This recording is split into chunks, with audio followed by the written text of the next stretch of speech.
ఒక కాపురి ఎట్లా నడవాలి చెప్పని. రెండవది విషయం, మొదటిగా ఏం చెప్పినా మనం అందరికీ కంచె వేయాలి పిల్లలకి, అంటే షీప్కి. తర్వాత ఎట్లా నడవాలి, లీడర్గా నడవాలి, అంటే ఎగ్జాంపుల్ నడవాలి, తన ముందు నడవాలి, అంటే గొర్రెల కన్నా ముందు నడవాలి. సో ఈ has to be A leader, ఈ హ్యాస్ టు బి ఎగ్జాంపుల్. అదే మంచి కాపరి. ఆమేన్. ఈరోజు నేను మీకు ముందు నేను ఉన్నాను, నేను మంచి కాపరి ఉండాలి నేను కోరుకుంటున్నాను. కాబట్టి నేను హాస్పిటల్ అడ్మిట్ అవ్వాలని అనుకోవట్లేదు. అర్థమైందా లేదా? నాకు అది ఇంట్రెస్ట్ లేదు. ఇప్పుడు నేనే హాస్పిటల్ అడ్మిట్ తర్వాత ఇంకా నేను నెక్స్ట్ రోజు వాకింగ్ చెప్పినప్పుడు అందరికి ఏం చెప్పాలని తలుచుకుంటున్నప్పుడు, ఓయ్ ఏదైనా ప్రాబ్లం వస్తే మనకే ఉందిరా, నేను వెళ్ళిన హాస్పిటల్ ఉందిరా, అదే హాస్పిటల్ వెళ్ళండి అంతే కదా ఎగ్జాంపుల్ చెప్పాను. అదే కదా, అదే చెప్తాను కదా. Which ever hospital you went, which ever got healed, so you will refer to that hospital only. నవ్వు యేసు వల్ల నాకు స్వస్థత కాలేదనుకో, నేను హాస్పిటల్ డాక్టర్ పేరే చెప్పాలి. You know so and so doctor ఆయననే. బట్ యేసు వల్ల అయిందంటే అందరు యేసు వెంబడించని అంటాం. ఆమేన్. సో ఉద్దేశం ఏంటిదంటే మనం మాదిరిగా ఉండాలి, దానికి పోరాడాలి, దానికి ప్రాణమున పెట్టాల్సి వస్తుంది. హల్లెలూయా. ప్రాణం దగ్గర వచ్చినంతగా ప్రాబ్లం వస్తుంది. మీరు చెప్పండి, మీరు అర్థం చేసుకుని అందరూ. యాక్చువల్గా నాకు వచ్చింది ప్రాణాపాయమైన డిసీజ్. ఇది చాలా సీరియస్ డిసీజ్, చిన్న డిసీజ్ కాదు, ఏదో వచ్చేసి వెళ్ళిపోయిన డిసీజ్ కాదు, ఇది ఆటోమేటిక్గా పోయిన డిసీజే కాదు. ఎవరు చెప్పినా అని అంటున్నారు. ఎందుకంటే స్లోగా కాళ్ళు మొదలుపెట్టి స్లోగా పైకి వచ్చేసి రెస్పిరేటరీని అటాక్ చేసి ఊపిరిని ఆపేస్తుంది. Any day it happens because it attack the peripheral nerves అని రాయబడింది. వన్ ఈస్ తల నుంచి ఉన్న నరాలు, తలలు వెనకలో భాగంలో స్పైనల్, ఈ రెండు నెర్వ్స్ ఏమో మెయిన్ నెర్వ్స్. బట్ మిగిలినంతా చెయ్యి, కాలు, హార్ట్ ఇదంతా పెరిఫరల్ నెర్వ్స్ అంటారు. అయితే ఈ కాలు నుంచి చాలా హార్ట్ వరకు ఇది అఫెక్ట్ అవుతుంది. బ్రెయిన్ హార్ట్ అఫెక్ట్ కాదు, కాలు నుంచి హార్ట్. సో హార్ట్ ఆగిపోతుంది. ఇదే ప్లాన్. ఎన్ని రోజుల్లో? 1 వారంలో కావచ్చు, 2 వారాలు కావచ్చు. 2 వారాల లోపల మ్యాక్సిమము అందరు అటాక్ అయిపోతారు. తర్వాత ఏ మెడిసిన్ తీసుకోలేదు, అవుట్ అయిపోతుంది. ఇది ప్లాన్. బట్ అంత ఎమర్జెన్సీలో ఉన్న వల్ల అందరికీ, అంటే నా అక్కకు తెలుసు కదా, అంత డాక్టర్ కాబట్టి, డాక్టర్కి తెలిసిన వల్ల ఆమె ఎంతో మందికి రిపోర్ట్ పంపించారు. అందరూ అడ్మిట్ చేయండి. ఒక్క డాక్టర్ కూడా అడ్మిట్ వద్దు అని చెప్పలే, అందరూ అడ్మిట్ చేయండి అని చెప్పారు. వెంటనే అడ్మిట్ చేయండి చెప్పేశారు. సిస్టర్ ఫోన్ చేసేసి బ్రదర్ ప్లీజ్ బ్రదర్ ఏడవ స్టార్ట్ చేసి, బ్రదర్ ప్లీజ్ బ్రదర్ దయచేసి చెప్తున్నాను, నా మాట ఇప్పుడు ఒక్కసారి వినండి, ఎట్లన్నా పోయి అడ్మిట్ అవ్వండి ఫాస్ట్ ప్లీజ్ బ్రదర్, మీరు కావాలి బ్రదర్ మాకండి. సో నిజంగా చెప్పాలి, అడ్మిట్ అవ్వాలి. కానీ దేవుడి దయ వల్ల అందరి ప్రార్థన వల్ల నేను బయటకు వచ్చేసాను. అడ్మిట్ అవ్వకుండా 10 o'clock మనము ఆ డాక్టర్ వస్తారు, కానీ 9 o'clock నేను ఎగ్జిట్ అయినాను. ఆమెన్. 1 గంట ముందు నేను బయటకు వచ్చేస్తాను. అది రావాలంటే కొంచెం యాక్చువల్గా రిస్క్, ఎందుకంటే ఆల్రెడీ సీరియస్ అవుతుంది కాబట్టి రిస్క్ మ్యాటర్. ఆ రిస్క్ మ్యాటర్ నాకు దేవుడు ఇచ్చారు, ఎందుకంటే నాకు దేవుడు వాక్యంకి ఎక్కువ విలువ ఇవ్వాలి. ఆమెన్. దేవుడు నాకు క్లారిటీగా చెప్పారు, you will be in the sick bed అన్నారు. ఏమన్నారు? ఫస్ట్ వాడు దేవుడు ఇచ్చింది ఏంటంటే, ఇప్పటివరకు చాలా వాక్యాలు ఇచ్చేశారు, చాలా మంచి మంచి వాక్యాలు ఉన్నాయి. ఎగ్జాక్ట్ జరిగింది, ఎగ్జాక్ట్ వాక్యం ఇచ్చారు. చాలా వాక్యం అయిపోయింది, రోజు చదువుతున్నాయి కదా, రోజు కొత్త వాక్యంలో ఎగ్జాక్ట్ నా స్టోరీ ఉంది. కీర్తన గ్రంథం 41:3 ఫస్ట్ వర్డ్, అది ఒకటి అందరూ ఒప్పుకుంటాం. ఫస్ట్ వర్డ్ ఇదే దేవుడు ఇచ్చిన మొదటి వర్డ్, అది నమ్మాలి. దేవుడు ఇచ్చిన తర్వాత నమ్మాలి, అంతే. అంచనే on his bed of illness. అర్థమైంది ఏంటిది? I will be in the sick bed అని అర్థమైందా? ఏమైంది? నేను ఒక మంచంలో పడుకుంటాను అర్థమైంది. సో అక్కడ నుంచి దేవుడు ఏం చెప్పబోతున్నాను? God will strengthen. అర్థమైందా? నేను సిక్ బెడ్ నుంచి స్ట్రెంథెన్ చేయబోతున్నాను. సో ఈ God is not healing immediately. చెప్పండి, God is not healing immediately, but God is strengthening me. తర్వాత you will restore him from the sick bed. అంతే. That means I will come out of the sick bed. Amen, amen, amen, amen. God will not deliver me to the will of my enemies.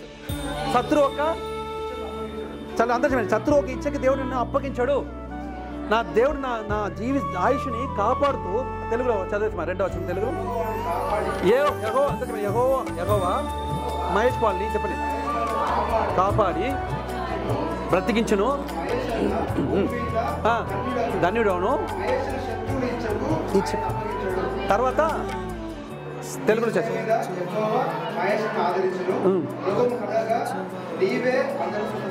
అంతే అయిపోయింది.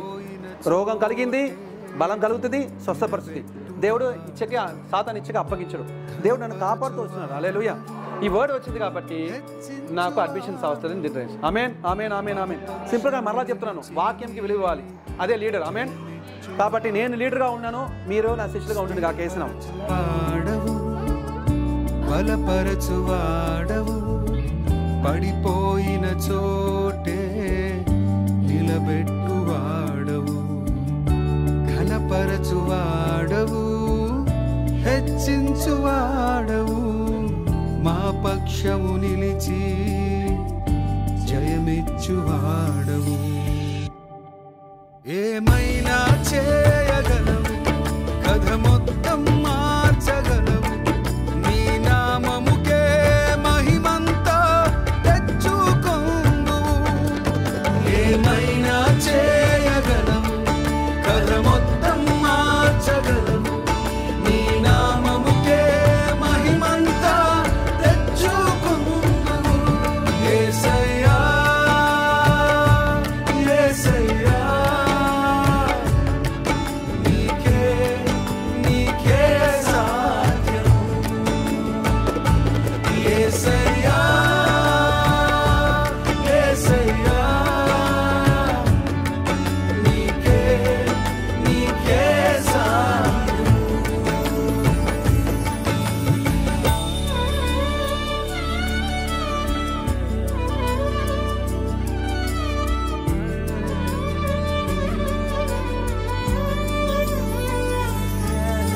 దేవుడు మళ్ళా stage నించోబెట్టారు. దేవుడి స్తోత్రం.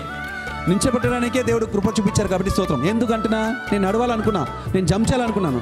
Only నేనే సైడ్లో steps పట్టుకుని నేనే ఎవరు లేకుండా దిగేసిన కాబట్టి కొంచెం రెస్ట్ కావాల్సి వచ్చింది ఈ కాలుకి. హల్లెలూయా. ఏదో ఒక చిన్న ఇది ఓకే రెస్ట్ కావాల్సి వచ్చింది. జస్ట్ రెస్ట్ లేకపోతే కొంచెం హెవీగా ఉన్నట్టుంది. సర్వకృపానిధి మా పరమ కుమ్మరి, నీ చేతిలోనే మా జీవమున్నది. సర్వకృపానిధి మా పరమ కుమ్మరి, నీ చేతిలోనే మా జీవమున్నది. మా దేవా నీ ఆలోచనలన్నీ ఎంతో గొప్పవి. మా ఊహకు మించిన కార్యములెన్నో జరిగించుచున్నవి. మా దేవా నీ ఆలోచనలన్నీ ఎంతో గొప్పవి. మా ఊహకు మించిన కార్యములెన్నో జరిగించుచున్నవి.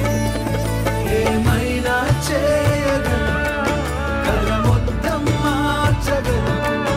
నీ నామముకే మహిమంతా తెచ్చుకొందువు. ఏమైనా చేయగలవు, కథ మొత్తం మార్చగలవు. నీ నామముకే మహిమంతా తెచ్చుకొందువు. యేసయ్యా యేసయ్యా నీకే నీకే సాధ్యము. యేసయ్యా యేసయ్యా నీకే నీకే సాధ్యము. నీ ఆజ్ఞ లేనిదే ఏదైనా జరుగునా, నీ కంచె దాటగా శత్రువుకు సాధ్యమా. మా దేవా నీవే మా తోడుంటే అంతే చాలును. అపవాది తలచిన కీడులన్నీ మేలైపోవును. మా దేవా నీవే మా తోడుంటే అంతే చాలును. అపవాది తలచిన కీడులన్నీ మేలైపోవును. ఏమైనా చేయగలవు, కథ మొత్తం మార్చగలవు. నీ నామముకే మహిమంతా తెచ్చుకొందువు. ఏమైనా చేయగలవు, కథ మొత్తం మార్చగలవు. నీ నామముకే మహిమంతా తెచ్చుకొందువు.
చదవండి. మరణము దూత అందరింటికి పోయింది.